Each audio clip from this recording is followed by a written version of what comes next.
how can your business cultivate the kind of passionate, loyal fans that a major sports organization like the San Francisco 49ers is able to do all the time? Alex Chang, the Chief Marketing Officer of the San Francisco 49ers. The 49ers, we're the oldest professional sports team in the Bay Area. We're celebrating our 76th anniversary this upcoming season. Obviously, we play in the NFL, as I'm sure you know well. We're one of the most successful franchises in NFL history with 5 Lombardi trophies. We've been in the Super Bowl the past 3 years, NFC Championship game 2 out of the past 3 years. We are based in Santa Clara in Silicon Valley. It's where our stadium and our headquarters are, but obviously we're lucky to have a fan base that spans not just the Bay Area, but the entire world. What's it like working for the 49ers? I mean, those of us on the outside, we see this. It must be so exciting. I think being able to work in sports is a blessing in itself. It's an amazing industry. It's super dynamic, great people, a lot of great relationships. Obviously, it's something that's core to culture for not just the U.S., but the world. And then the 49ers specifically, what makes it amazing, honestly, the organization and the people. Not every professional sports team is the same, from an organizational standpoint, because they're really all just these, family-owned, mid-sized businesses that happen to be in a billion-dollar industry of the NFL. But, we're a pretty small company when you look at just actual headcount, maybe 300 some odd people non-football side. And so, when you're working in an organization that size, the culture matters, and it's going to vary from organization to organization. And I can tell you that the culture here is phenomenal. It's one that's grounded in innovation, it's grounded in collaboration, empathy, and it's really progressive in terms of how we think about building out our team and the culture of the organization. So it's been awesome. This is my now 4th season coming up, working with the team, and it's been incredible. You mentioned that there's this very close family feeling, and you've worked in a bunch of different industries. And so how is working in pro sports different from any other industry? As you said, I've worked in large global companies in the past. So I spent a lot of my career at American Express. I worked at Samsung. I was at a couple sports marketing agencies working on big clients like Verizon and Microsoft. To me, I think, obviously, I said before, the size is just different. It's a small organization, which means it's much more close-knit. You kind of know everybody, versus in a 10,000 or 20,000 person company, that's going to be impossible. So you know everyone, you work with everyone. It does have that sort of, like I said, mid-sized company feel.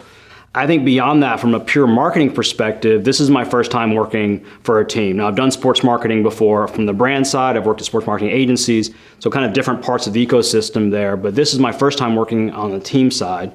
And I'll tell you this, as a marketer, it's really fulfilling because the team really has, I think, the closest connection to the fan or to the end consumer, right? Of all the parts of the ecosystem. Certainly sponsors and brands are part of that relationship, and media companies are part of it. Venues are a part of it, but ultimately, who has the closest connection to the end fan is really the team, right? In some cases, the players. And so to be able to be on that side of the table and kind of be on that part of the relationship with the end fan is pretty amazing.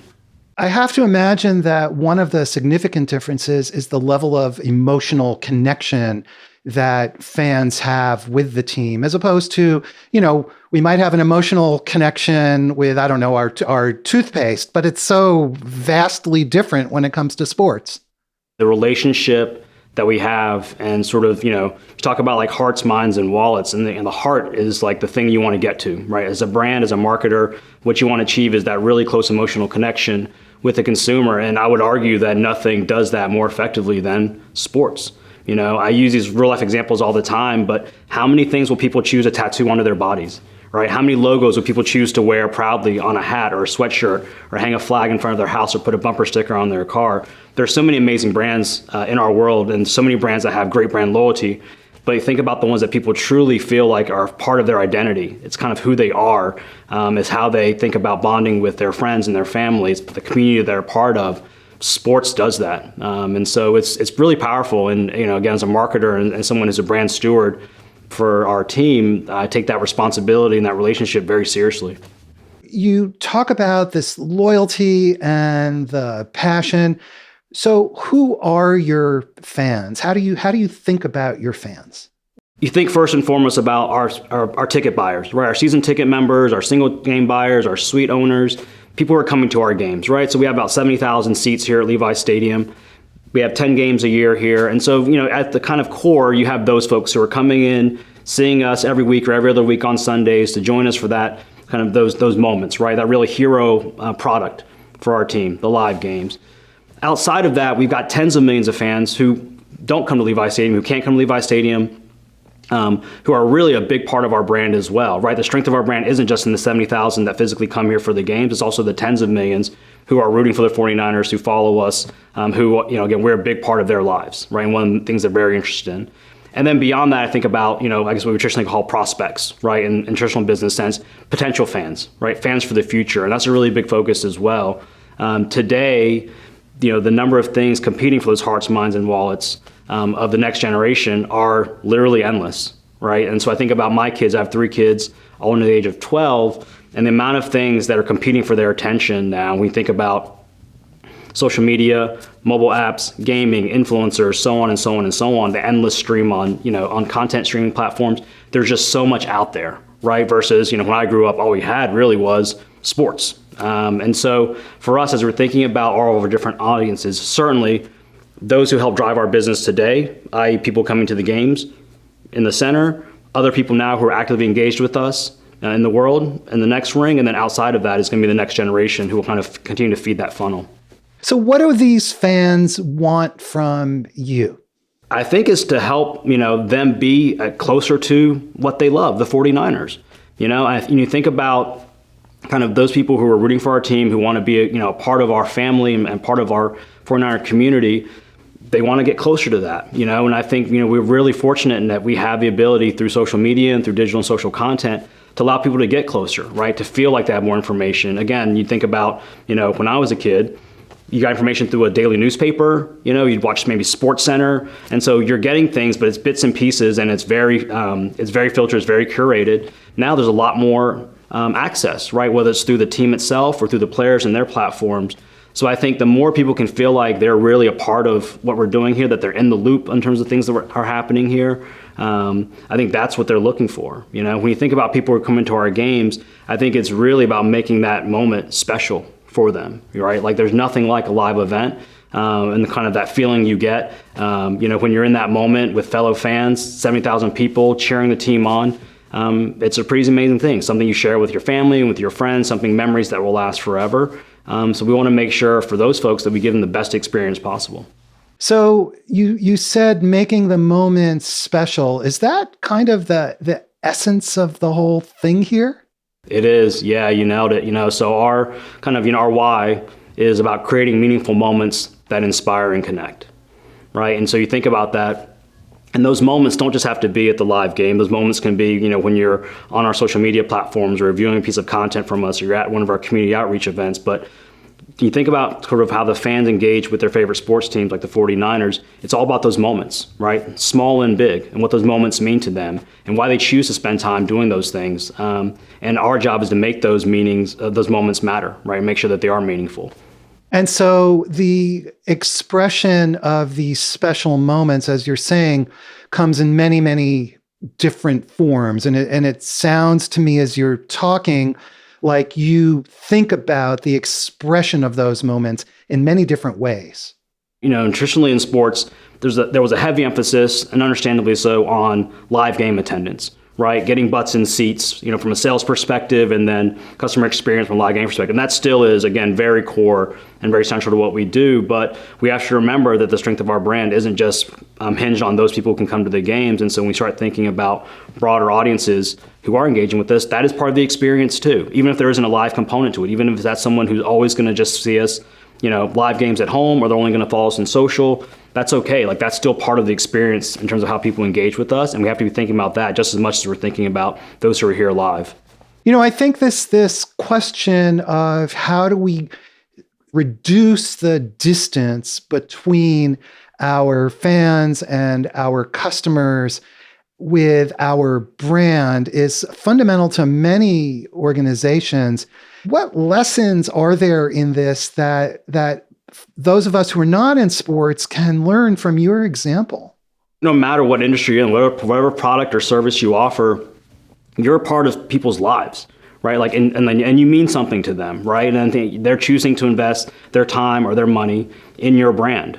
And I know it's hard for, because there's, again, tens and millions of customers that are out there. So it's not about necessarily having to develop one-on-one relationships with every single customer that you have, but understanding them, on that level as a relationship and not as a transaction, I think is critical, because ultimately, if you think about it that way as a relationship versus a transaction, I think it kind of allows you to up level a little bit in terms of how you think about that relationship, right? And what that two-way street looks like. If you think about it as purely transactional, then you take the emotion out of it, take the empathy out of it. I think that's going to show when it comes to customer experience. We had as a guest on this show, Jonathan Becker, who is the president of the San Jose Sharks. And I'm struck because he made the exact same comment that you just did. It was very emphatic that he said, we treat fans as a relationship, not a transaction. And the fact that you're both saying this tells me that out there in the general world, we do tend to treat our customers as transactions rather than as an ongoing relationship. Any thoughts on that? I think that's right. And you can't generalize, obviously. Every brand is different. And I do think you're seeing brands of all shapes and sizes start to understand the relationship a little bit strongly. I think they're starting to understand transparency, starting to understand expressing brand values, starting to understand purpose-based marketing and branding. Like all of those ideas, I think are starting to percolate across all industries, right? You start to see a lot of brands talking about not just what they do, but why they do what they do, right? And sort of the purpose behind it and how they're making a difference. But ultimately, yeah, when you think about some size of companies, I've worked with some really large global companies, and when you're out there selling, hundreds of millions of smartphones or televisions or appliances every year, it can become, transactional. It becomes down to a spreadsheet and numbers very quickly because of the scale of the business. But that's something that you have to really fight against and really think through, no matter how large your business is, how do you ultimately, as you're thinking about your strategy and how you build out customer experiences, like think about it at an individual level. Be sure to subscribe to our newsletter so we can tell you about upcoming shows. During the show, you can ask questions of our amazing guests. You can ask whatever you want. So join us for the live show. Go to cxotalk.com, hit the subscribe button at the top, subscribe to our newsletter, and be sure to subscribe to our YouTube channel. How do you then keep that focus on the customer relationship as opposed to the transaction? Because I have to assume somewhere in the 49ers organization, somebody's counting revenue and you have the same pressures as anybody else that's running any type of organization or business. Yeah, for sure. Look, we're running a business like anyone else, and it's a successful business. But in running that business, one of the key things that we focus on is understanding the customer and getting customer insights. We have a really robust team here in-house called our business strategy and analytics team. And one of their core missions is to help us really understand the voice of the customer. On top of that, the NFL at a league level provides us a ton of insights as well. And this is through kind of primary and secondary research, both with our fans and NFL fans and sports fans at large. And then we hear directly from our fans quite a bit, and we engage and encourage that conversation as well. So I think, we have a lot of different data sources that we take into account when we're making decisions about our business. Ultimately, we'll make sure that our business is healthy, and we'll make sure that our fans have a great experience, but we want to make sure we balance both. What are the kind of lessons that we can take away? Let's talk now about understanding our customers. We were talking about data and analytics. How do we understand our customers? How do you understand your fans?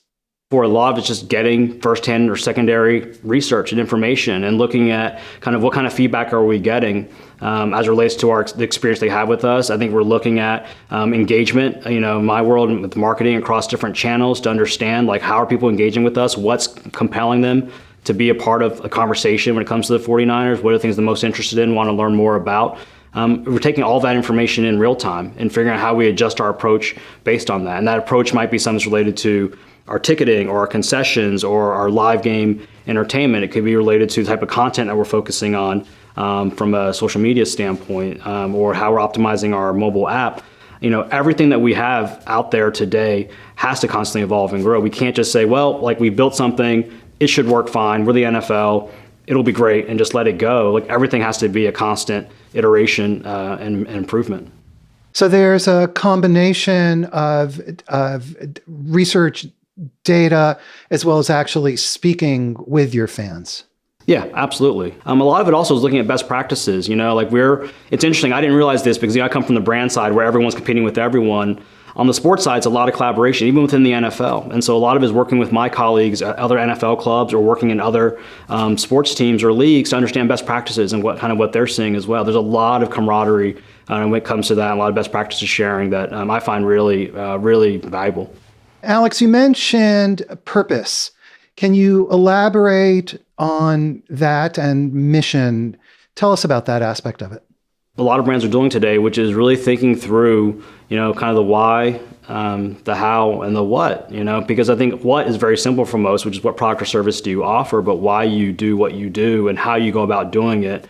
This is all Simon Sinek stuff that you guys are all super familiar with, but I think those questions are important to answer. And it's not just in terms of informing kind of how you go to market and how you present yourself to consumers. It's also about your employee base, right? And thinking about what's motivating them, right? If someone coming to work here is only motivated by, their goal is to sell as many tickets as they can tomorrow, well, that's only going to get them so far, right? But if you can elevate that to say, it's not really about selling the tickets, it's about providing these moments for people that they'll never forget, and these meaningful moments that inspire and connect, well, that's a higher level of purpose. I know sometimes for brands it can be hard because sometimes that higher level purpose can feel like a stretch, right? I want to make the world a better place, and these kind of like very vast, vague statements. But we're fortunate, we know that what we do creates moments because we see them every day, every moment. Every Sunday I see people and I see the moments we're creating. I see these families and kind of the memories that we're making for them. Every day on social media, we see people engaging with our content. We see people encouraging us or cheering on our team or our guys. So I know that these are moments for people in their lives. So I think if we can really establish that for everyone in our organization, no matter what role they play, I do think it gives them a higher level of purpose. I can see how you relate everything back to those moments, and those moments are very personal. I mean, it sounds like that's the lens through which you're viewing all of this. Absolutely. I think we can all draw from our personal experiences. I grew up, in North Carolina. All we really had was ACC basketball, but sports was a huge focal point in my life. And now I have 3 kids, as I said before, and I've been fortunate enough to share a lot of experiences with them through sports. And we've been to so many events and so many games, and those moments are ones that I'll never forget, they'll never forget, and those things that we'll carry forward and they'll pass on, to their kids and to their kids. And so to me, I think us being able to play that role in people's lives is something that we really have to cherish, really have to make sure that we hold that on a pedestal, and that we really take care to make sure those are the best experiences possible. Alex, let's take a few questions from the folks watching.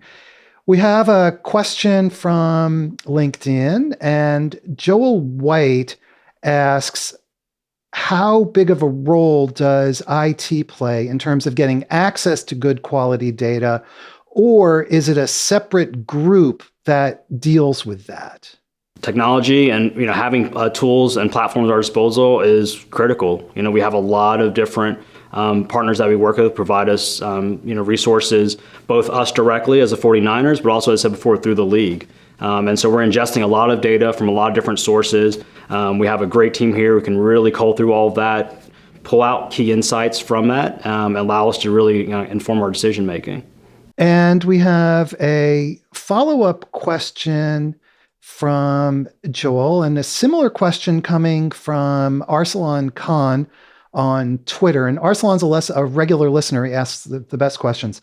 Great questions. So Joel White, I'll combine these two together. Joel White says, what challenges do you have getting access to data? Actually, let's do this one first, then we'll go to Arsalan. So what challenges do you have getting access to data?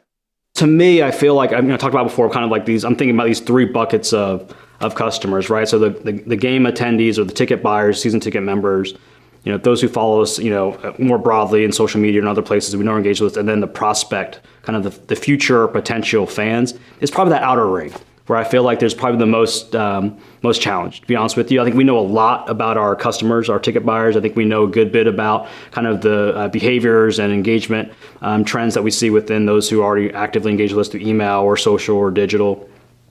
That outer ring, so people like my kids, for example, I think that's the challenge, is to understand, okay, if we want to continue to build the next generation of faithful, what are they interested in today? How do they view NFL in their kind of priority of things that they want to care about? Are the 49ers cool to them? Like, those are questions that I definitely have, and it's hard to get that information because we don't have that direct connection with them. There's obviously also age and privacy issues to think about, but as you think about kind of for any brand, whether it's sports or otherwise, your next generation of customer, it's harder to get direct, clear information on it. You can look at general trends that they're happening in the marketplace or things that kind of are happening. But for you specifically as a brand, or at least for us, I find that probably to be the biggest challenge. And we have a question now coming back to Arsalan Khan, who says, in regard to collecting data for personalized experiences, how much is too much when it comes to collecting data? And what about privacy? For us, obviously, privacy and compliance is top of mind. Our data collection strategy, I would argue, is pretty light touch. A lot of it is really inbound. Again, we're in a different dynamic here where we already have a pretty large fan base, right? And so I think for us, giving them opportunities to engage with us in a more personalized way or more direct way is something that we offer to everyone. But remember, that first step, that initial outreach, that initial handshake has already happened, usually initiated by them because they're 49ers fans. And so you already have that common ground, you already have that connection. And so really you talk about like data collection or personalization, it's taking the next step in that conversation, but the first step has already been taken and it's mutual. So that's a really core part of this as well, is that these people, they want to give you the data because they're looking for something in return. Yeah, or at a minimum, we know that they want to be in a relationship with us, right? In terms of them being a 49er fan. The question is like, how deep in that relationship do they want to go? But that's something, again, we leave up to them. We'll offer them opportunities to do that. But if it's as light as, I'm just going to follow you on social media and leave it at that, okay. If it's more than I want to be on your email list, or I want to buy tickets from you, I want to buy merchandise from you, okay, then we can do that as well. So I think there's different sort of ways to engage. And we really want to allow the fan or the consumer to choose that path.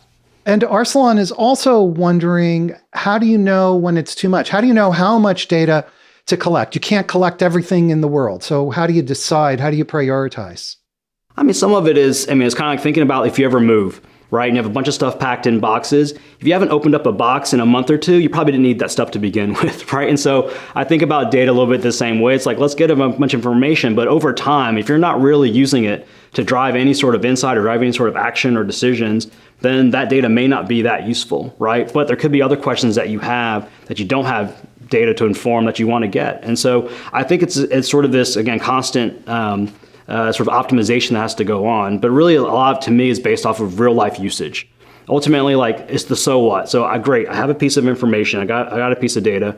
So what? If there is no so what, if there's nothing you really would do about it either way and doesn't really help you in any meaningful way, then maybe that's not necessary, right? That's a very pragmatic way of looking at it. You're very practical, focused, and organized, it sounds like. I would like to think so. As a chief marketing officer, I do have to balance art and science, right? And so, like, to me, yes, of course, like in the world that we live in today, data, analytics are critical, right? And they're at our disposal. We have the information, so why not use it, right? Like, marketing and sort of the data available to us in my career, I've been working 20 plus years, has evolved a ton, right? When I started my career at American Express, the most effective marketing channel for new customer acquisition was direct mail. Okay, and so what we would do is we'd sit there and literally send out like hundreds of thousands of pieces of direct mail. We'd vary, okay, on this envelope, we're gonna have a gold foil. On this one, we won't. On this one, we'll put a fake card inside. On this one, we won't. We'll put the unique source codes on there and see what comes back. That's very limited data that you're getting at that point, right? Like, you're saying, well, I'm gonna change variables in this marketing test and see what comes back, and that's all I'm really gonna know. I'm not gonna know why. I'm not gonna know really who responded and sort of what made it different for them psychologically or rationally. Very little information. Today we have exponentially more information, and to the point that was made by the listener, like sometimes it could feel like too much, but we have to use that. At the same time, there has to be some art to what we do, right? Especially and from a marketing standpoint, there has to be some gut, some feel, some instinct that comes into play, and you have to be able to kind of balance those two things. So we have another question that's come in from LinkedIn from Peter Jones, who asks a really good question. He says, what are some examples of changes the 49ers have made in working with fans based on the analytics and the data? I mean, one of the biggest things we did We launched this past season. It's something called Member Inclusive Menu. And so what it really is all-inclusive concessions, right? So when someone comes to our game, concessions are already included, right? So they don't have to go out of pocket and like to buy additional concessions. It seems pretty simple, right? And we've seen this model happen in kind of smaller instances at things like sporting events and like, premium club spaces or suites, for example. But doing it en masse for an entire stadium, including, kind of like general admission, hasn't been done before. And that whole project was really driven by insights about what people are looking for when they come to a live game. They want convenience, they want value, and they want a little bit of certainty in terms of like, what is this full experience going to mean for me from an out-of-pocket standpoint? And so this allows us to do that for them. And so, again, it's small and it's simple, and you would think, why wouldn't everyone just do that? But it's a heavy undertaking, right? It involves a lot of financial analysis to understand, like, how do you make this work from a P&L standpoint? Operationally, it's a huge lift to say, like, how do you get this thing off the ground? How do you change a process that people have been used to for decades and really turn it on its head and do so efficiently, making sure that you're getting 70,000 people in and out of those lines as fast as possible? So, I think things like that are things that we're looking at all the time, just to understand, like, what are people looking for? What are some pain points they might have or areas that we can improve? And then what can we do about it?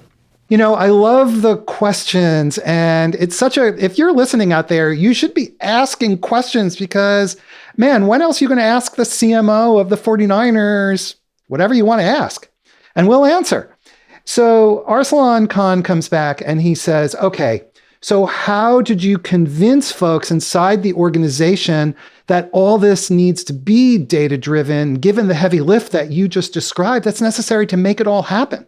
Luckily, in our organization, which is, again, pretty small, not that many layers to get through, right? I report to the team president reports to the owner. That's it, right? And so when you think about the conversations we're having, it's with a small group of people, and it's people who understand the value of data. And then that's a byproduct of the talent they've hired here, is talent of the ownership that we have here and the way they've kind of approached running this business. And it's not consistent, I'll tell you that, across the league. I mean, it's just different because, as I said before, people don't really realize, I didn't even realize it before I started here, like, these are really just family-owned businesses, right? Most major sports teams are majority owners, a single family. And so each family is going to be different. Each owner is going to be different in terms of like how they make their decisions and kind of what they prioritize and what they value. And we're lucky to be in a position here with our ownership where they understand the value of data and analytics and how those can really help drive a business forward. And Peter Jones on LinkedIn comes back and he says he's finding this very interesting because he's never heard of concessions included in the ticket price. So when you talk about innovation, that's the kind of innovation that you're referring to. Is that right? I mean, it's an example of one. I know it seems a little bit basic because they're talking about chicken fingers and hot dogs and ticket prices, but it's all part of the experience, and it's one of the things when we look at kind of the things for us, for example, for a live game attendee, things that drive satisfaction or dissatisfaction, concessions is pretty high on the list, right? And that was something that we saw popped. The reasons that people can be satisfied is obviously the quality, right? Value, pricing, or those also drive dissatisfaction. So yeah, I mean, it's something where, again, conceptually it seems pretty straightforward. Really, it's about operationalizing it and then making it work financially. Tell us about the brand promise. It's a term you used early in our conversation. Yeah. And where does brand promise figure into all of this? To me, it's everything because it sits on top of everything that we all do as an organization, right? And both, what we, in terms of how we engage with fans and how we engage with our employees. Those meaningful moments that inspire and connect can also apply to kind of how we work with each other internally as well. To me, it really drives the entire organization because, again, as I said before, I think that higher level purpose is necessary in order to really give everyone in all roles in the organization an understanding of like why they do what they do. Why do you get out of bed every day? What's going to make you want to be here and do the best you can do for your fellow 49er family member or for our fans. It's about those moments, and they're hard to replace. I remember I started in April of 2019, right before the NFL draft, and so we held a draft party in San Francisco on the Embarcadero in a ferry terminal, and I was struck by the thousands of people that lined up all the way down the Embarcadero to get into this draft party. Now, we were picking number 2 in this draft. Everyone pretty much knew we were picking Nick Bosa. There was no suspense or surprise of what's going to happen. Football season isn't starting for another, 5 or 6 months after that. Yet people were lined up, thousands deep to kind of be a part of this experience. that's a moment for them, and I think about that, how special that moment is for them, how much fun they're having, how excited they are to get back to football, be with fellow 49ers fans. That's exactly it. Like, that's what we're trying to, focus on. And so if we really think about the why we do it, the why we did it wasn't just to like throw a big party. We did it so we create a moment for those 5,000 plus odd people so they could really feel that connection with our brand and with their fellow 49er fan. So as you're making the many operational decisions that one makes during the course of a day, week, month, how does this alignment with your brand promise figure into the actual nuts and bolts of, well, we're going to do this as opposed to doing that? And that might be more profitable for us, by the way. Again, you have to think through it in all your decision making, and kind of as you lay out the strategy of how we go to market, either from a sales standpoint or a marketing standpoint or community outreach or game day, stadium operations. I think it kind of factors into all those approaches. And ultimately, you're thinking about keeping the customer in the center, the fan in the center. And you're thinking about like, what is the end impact on the fan going to be? Ultimately, as you said, we're still running a business, and that's absolutely part of the consideration set, but you can run a business and still be fan first at the same time. And so that's what we're always trying to achieve. You said it earlier, we have a very noisy environment. So how do you compete against the fact that I can get a great seat in my living room with my, 80-inch HD TV? And in fact, I'll see a better view than I can in the stadium. For us, honestly, like, we don't view kind of, live game ticket buyers or live game attendance in competition with at-home viewing. Like, again, we're fortunate enough that we're sold out and we have a massive waiting list. Our renewal rates on our season tickets is 99%. So I think for us, we feel confident that people understand the value and kind of what's special about the live game experience and kind of what that means to them. And I think anyone who's been to a live sporting event, live concert, like, there's a difference there, because you feed off the energy, you feed off the community, you feed off of kind of just being in that environment and the buzz that goes on. Frankly, 2020 showed us that more than anything else when it was taken away, right? And when people realized that, like, I can't go to a concert, I can't go to a game, and that moment when you came back and how that felt for the first time. And for me, the first live event I went to after the shutdown happened was a minor league baseball game in New Jersey, where my wife's family is from. So we saw the Bridgewater Patriots. This is a double-A team with, 5,000 seats maybe. It felt amazing. I felt like I was at the Super Bowl, honestly, just like that buzz and that feeling of people like walking up to the stadium and everyone's happy to be there and kids are there and the smells and the sounds and all of that. So to me, like, that experience to me holds up. And I don't see that in direct competition with the at-home experience. To me, the at-home experience is really critical too, because that's how the vast majority of people consume our hero product, which is the live games. And so we do want to make sure, as we're working with our broadcast partners and with the league, that that's an awesome experience too. But to me, I never see them in direct opposition. I don't think we're competing with couches when we're talking about live game. How can the rest of us that are in more pedestrian businesses selling services or software or whatever it might be, how can we cultivate that connection in the way that you do? I think ultimately there's still a reason someone's chosen, right, to invest in your product or service. And so you have to go back to that reason of like why they chose to pick your business, right, your product, your service to be a part of their life. And there's something to that, right? No matter what, no matter how big or small the choice might seem. I know we can talk a lot about, getting tattoos and flags and all those things. And yes, it's true. The way that people express their connection to us is going to be a lot more overt, a lot more public, a lot more obvious than they might with other brands in their lives. But all brands are still a part of someone's life. And I think that's really like the key message, is that like the choice has already been made, or the choices are being made. And so it is establishing a relationship, and it may not look the same as it does for other industries, but it's still a relationship, and you have to respect it as such.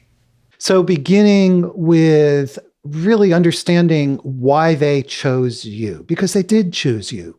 Yeah, absolutely. 100%. There's a reason why like that conversation or that relationship is started, or why you're trying to get it started. And you have to always go back to that. We're having a hard time knowing, say, why they're coming to us, but we think we figured it out more or less, even though it's maybe still fuzzy for us. So what should we do next? I would say make it less fuzzy. Like, ask the questions. Take the time to understand that. If you don't understand the fundamental reason of why someone's chosen to be in a relationship with your brand, then that's a huge information gap, because you're gonna have a hard time retaining that relationship, and you're gonna have a hard time establishing new ones if you don't know what's starting it to begin with. What makes that relationship special? What's the special sauce that they've bought into, or what's the idea or the mission that they believe in, or what's the core product feature that really attracted them? You got to understand kind of where the starting point is, and you can grow it from there, right? Like it might start with a very rational connection that you can then bridge into an emotional one, or maybe it's very emotional that you then want to balance out with more of a rational reason for being. But I think if they're not clear on it, I would suggest starting there to figure out how you can make it clearer. Do the research, ask the questions, take the time to really understand that starting point.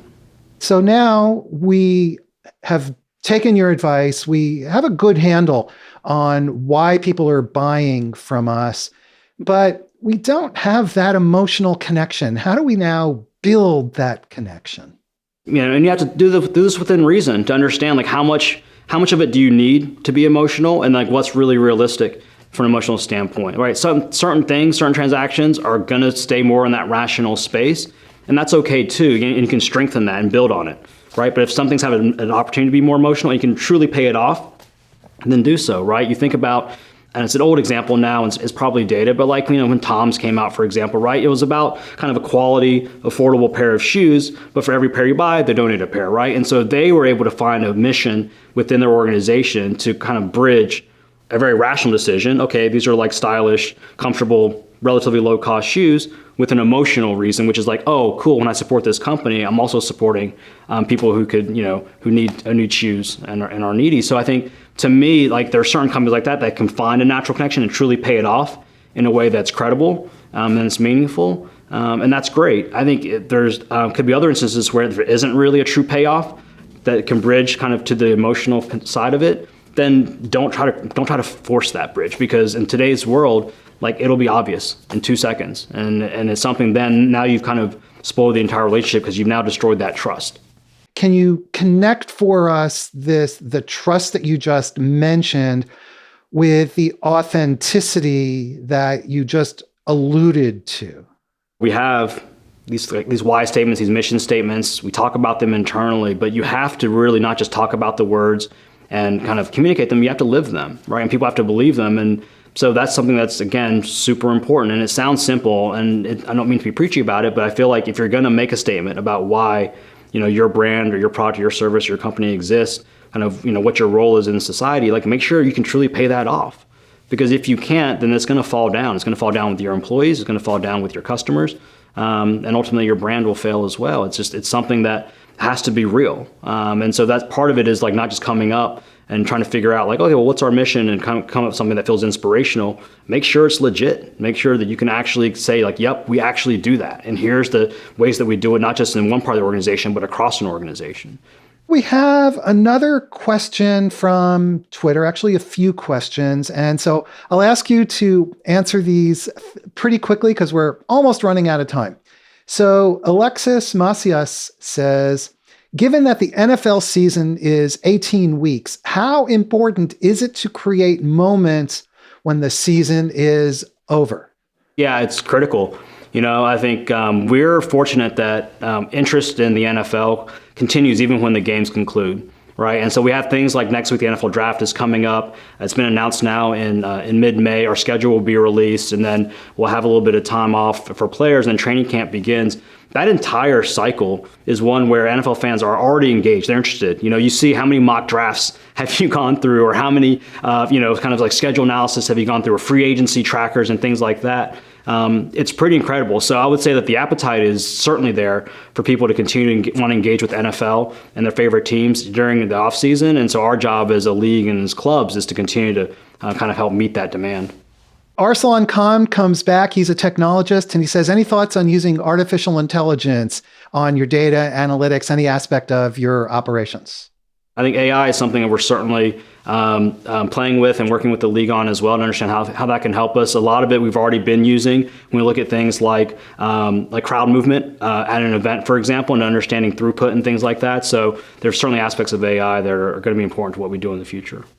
How can those of us in pedestrian, ordinary businesses develop that emotional relationship so we can cultivate maybe not the kind of loyalty where our buyers tattoo our brand on their arm, but the kind of loyalty where they come back and frankly, where they love us and they talk about us.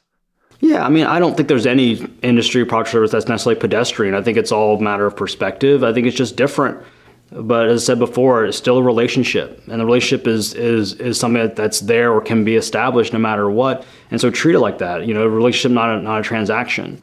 And I think if you can think about it that way, no matter what product or service you're in, I do think it makes a difference and it'll show. Alex, any final thoughts or messages for us before we wrap up? Go Niners. Everybody, thank you so much for watching. We've been speaking with Alex Cheng. He is the Chief Marketing Officer of the San Francisco 49ers. Alex, thank you again for sharing your wisdom and your experience with it. I'm very grateful for your taking the time to be with us today. No, thank you. I appreciate you taking the time. And all the folks watching, thank you, especially to everybody who asked such excellent questions. Audience questions are the lifeblood of CXO Talk, and we have shows every week. Before you go, please subscribe to our YouTube channel. Hit the subscribe button at the top of our website so we can send you our newsletter and keep up to date. Hope you have a great week, everybody, and take care. We'll see you next time.